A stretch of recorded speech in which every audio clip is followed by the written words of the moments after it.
সকাল ৫:৩০।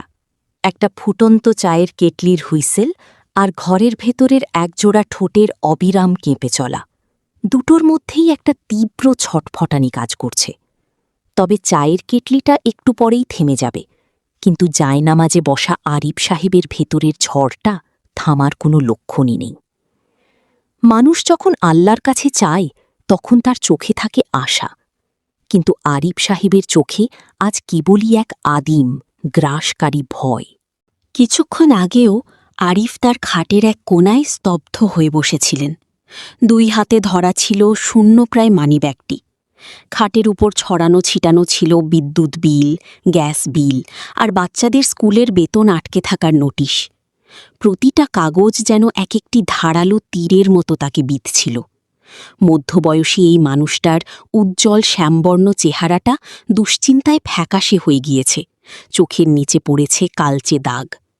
চাকরি হারানোর পর এই 4 দেয়ালের বন্দি খাঁচায় প্রতিটি মুহূর্ত তার কাছে পাহাড়ের মতো ভারী মনে হয়। জায়নামাজে আরিফের এই আকুল কান্না কিন্তু ঘরে একা ছিল না। দরজার ওপাশে অন্ধকারের আড়ালে দাঁড়িয়েছিলেন তার স্ত্রী আয়েশা। আয়েশা দরজার চৌকাঠ ধরে দাঁড়িয়ে স্বামীর এই বুকফাটা হাহাকার দেখছিলেন। তার নিজের চোখেও জল, কিন্তু তিনি নিজেকে শক্ত রাখলেন। এই কঠিন বিপদেও আয়েশার মনে কোনো অভিযোগ ছিল না, বরং স্বামীর এই অসহায়ত্ব তাঁর হৃদয়কে চূর্ণ বিচূর্ণ করে দিচ্ছিল। তিনি মনে মনে আল্লাহর কাছে স্বামীর জন্য শক্তি চাইলেন। বিকেলে নরম আলোয় আরিফ গিয়ে বসলেন স্থানীয় মসজিদের বারান্দায়। তার কাঁধ দুটো যন্ত্রণায় ঝুঁকে পড়েছিল। ঠিক তখনই তার পাশে এসে বসলেন মসজিদের ৫৮ বছর বয়সী ইমাম মাওলানা ওবায়দুল্লাহ। ধবধবে সাদা জাব্বা আর মাথায় পাগড়ি পরা ইমাম সাহেবের নুরানি চেহারা এবং বুক পর্যন্ত নেমে আসা সাদা দাড়ি দেখে এক ধরনের প্রশান্তি ছড়িয়ে পড়ছিল চারপাশে। ইমাম সাহেব আরিফের কাঁধে অত্যন্ত মমতায় একটি হাত রাখলেন। তার মুখের মৃদু আশ্বাসদায়ক হাসিটি যেন আরিফের অর্ধেক কষ্ট নিমেষেই দূর করে দিল। আরিফ সাহেব কিছুটা ক্ষোভ আর হতাশা নিয়ে ইমাম সাহেবকে প্রশ্ন করলেন, সব আমল করার পরও কেন তার রিজিকের সব দরজা বন্ধ হয়ে আছে? ইমাম সাহেব অত্যন্ত স্নেহশীল চোখে আরিফ সাহেবের দিকে তাকালেন এবং আলতো করে তার কাঁধে হাত রাখলেন। তিনি আরিফ সাহেবকে বোঝাতে লাগলেন যে আমল কেবল মুখের শব্দে হয় না, মনের গভীর থেকে হতে হয়। তিনি আরিফ সাহেবকে প্রশ্ন করলেন, দোয়ার সময় তার অন্তরে আল্লাহর প্রতি ভরসা থাকে নাকি অভাবের ভয় থাকে? ইমাম সাহেবের এই প্রশ্নটি আরিফ সাহেবের ভেতরের লুকানো সংশয়কে যেন এক ঝটকায় সামনে এনে দাঁড় করাল। ইমাম সাহেব এবার পাখিদের উদাহরণ দিলেন।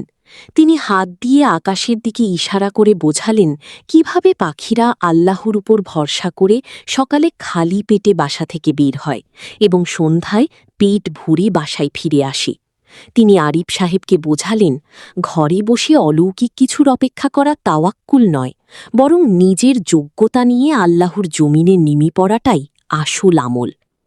ইমাম সাহেবের কথাগুলো আরিফ সাহেবের হৃদয়ে এক নতুন চেতনার জন্ম দিল। পরদিন ভোরবেলা আরিফ সাহেব তার জায়নামাজে বসে আছেন।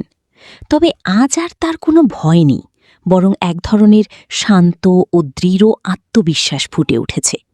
তিনি বুঝতে পেরেছেন যে রিজিক দেওয়ার মালিক একমাত্র আল্লাহ। নামাজ শেষ করে তিনি মন থেকে সব ভয় ঝেড়ে ফেললেন। আজ তিনি ঘরে বসে না থেকে একটা পাঞ্জাবি পরে মুখে মৃদু হাসি নিয়ে ঘর থেকে বের হলেন। আরিফ সাহেব তার এক বন্ধুর পাইকারি কাপড়ের দোকানে গিয়ে হাজির হলেন। বন্ধুটি একা একা এত বড় দোকানের বেচাকেনা আর হিসাব সামলাতে হিমশিম খাচ্ছিল। আরিফ সাহেব কোনো বেতনের বা শর্তের আশা না করে বাসায় অলস বসে না থেকে বন্ধুকে সাহায্য করার প্রস্তাব দিলেন। বন্ধুর টেবিলের ওপর স্তূপ হয়ে থাকা এলোমেলো হিসাবের খাতাগুলো তিনি নিজের হাতে তুলে নিলেন। কয়েকদিন পর দেখা গেল দোকানের হিসাবের খাতাগুলো এখন একদম গোছানো। আরিফ সাহেব অত্যন্ত মনোযোগ সহকারে প্রতিটি টাকা পয়সার হিসাব কম্পিউটারে এবং খাতায় টুকে রাখছেন। তার এই নিখুঁত ও সৎ কর্মপদ্ধতির কারণে দোকানে আসা কাস্টমার এবং পাইকারি বিক্রেতারাও খুব স্বাচ্ছন্দ্য বোধ করছেন।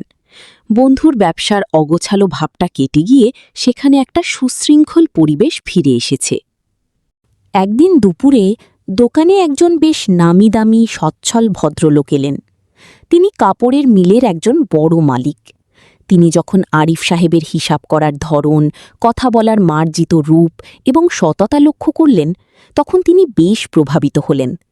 ভদ্রলোক আরিফ সাহেবের বন্ধুকে জিজ্ঞেস করে জানতে পারলেন যে আরিফ সাহেব আসলে একজন যোগ্য অ্যাকাউন্টেন্ট, যিনি বর্তমানে চাকরি খুঁজছেন।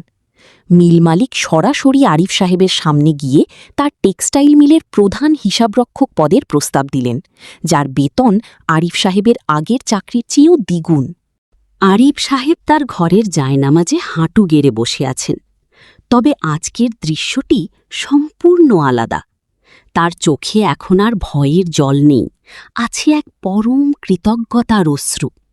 তিনি বুঝতে পেরেছেন, যখন তিনি নিজের ভয়কে জয় করে আল্লাহর উপর সত্যিকারের ভরসা রেখে কাজে নেমে পড়েছেন, তখন আল্লাহই তার জন্য বন্ধ সকল দরজাগুলো খুলে দিয়েছেন।